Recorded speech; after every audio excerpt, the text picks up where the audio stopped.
മന്ത്രി എം.പി. രാജേഷ് കോടിയെ സംസാരിക്കുകയാണ് തത്സമയം.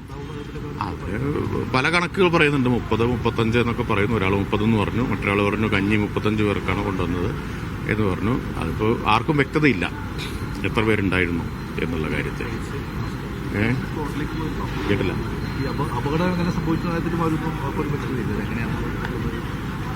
അതൊന്നും ഞാൻ ആ ഘട്ടത്തിൽ അവരൊക്കെ വളരെ ഷോക്കിലാണ് സംസാരിക്കാനൊരു. ഇപ്പം ഞാൻ സൈറ്റിലേക്ക് പോകുന്നു, അവിടെ എല്ലാവരും മന്ത്രിമാർ, റവന്യൂ മന്ത്രിയൊക്കെ അങ്ങോട്ട് പോയിട്ടുണ്ട്.